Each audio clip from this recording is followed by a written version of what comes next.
All right, question 27. Don says, I was just wondering, since this seems to be the crux of the experiment, this seems to be the large breaking point between no extension of the first distortion and the extension of the first distortion. What the result of this original experiment was with respect to that which was created from it. What was the result of that? Okay, that was poorly read from my part. So I guess if I read it again without that parentheses. Don says, I was just wondering what the result of this original experiment was with respect to that which was created from it. What was the result of that? And again, Ra gives a short answer. This is previously covered material. The result of these experiments have been a more vivid, varied, and intense experience of creator by creator. All right, there's a reason for being short now, because they're talking about. But see, the thing is that Ra could usually expand on this question, but they didn't. So yeah, this is the same information that was said, I think, in the last session. Let me find out. I think it was in the last session when they talk about how vivid the creation was. Or was it in this session? It was the last time I talked about it, wasn't it? No, it must have been in a previous session. But yeah, look, I have this refresh in my mind. Of course, I mean, realize that the implementation of Veil has created this experience of feeling lost. Let's recap the fact that the creator gets lost in its imagination. The power of that imagination allows the experience to be ever more vivid, right? Let's keep using that word.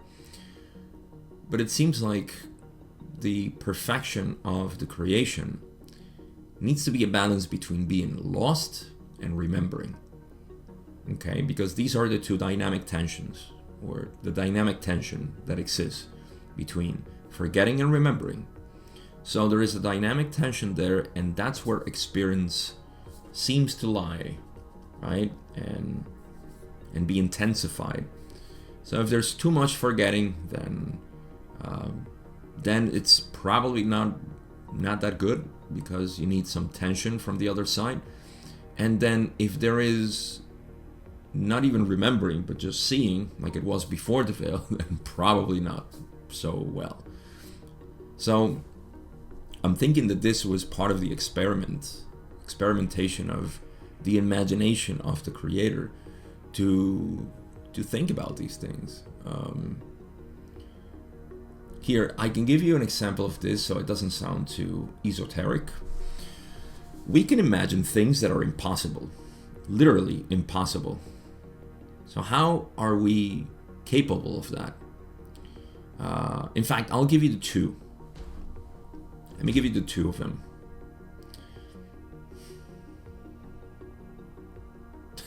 Okay, so let's start with what everybody yearns for.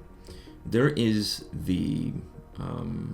this is not impossible. This is just... It simply is.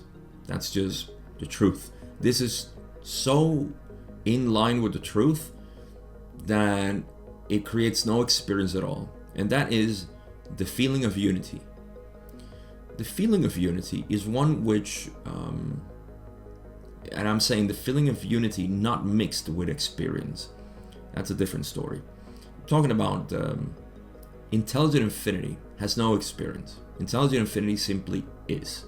It's potential. It's there. But it has no experience whatsoever. It needs to divide itself into subject and object for it to have some sort of experience. And it can only derive a subject out of itself and an object out of itself, because there's nothing else. There's just infinity. So that is a non-experience, if you will, based on truth. The other one is a non-experience that is based on no consciousness, no awareness. So, in other words, there is the imagination. Okay, we're imagining the possibility of having no awareness, unconscious. Sorry to use that word right now because we're talking about the unconscious mind, but just being, not being able to be aware, okay? That is impossible. You see, that's the possibility of no experience based on no awareness. That's not possible because how can you know? When you go and test it, you have to be aware of it, and so you invalidate it. This is akin with the affirmation of me saying, I am lying. Just saying I am lying, not lying about anything in particular, but just saying this statement, I am lying. That's just, it reverberates fatuously into oblivion. I am lying. If I am lying, then I'm saying the truth. So I can be lying, but I am saying that I'm lying. So it just doesn't make sense. So in the same way, having a non-experience based on the imagination that there is no awareness, it's impossible. You see, so those are the two extremes. However, we find something in between, and that something in between is the experience that the creator has been having and refining so far. That includes, to this point, the veil of forgetting in third density. And so this vivid experience is much better than what we had before. And any subsequent experience in third density, I assume it's going to be better and better. Better in the direction of vivid, more productive for experiencing itself. That's what I'm saying. Not better in the sense of human morality or ethics.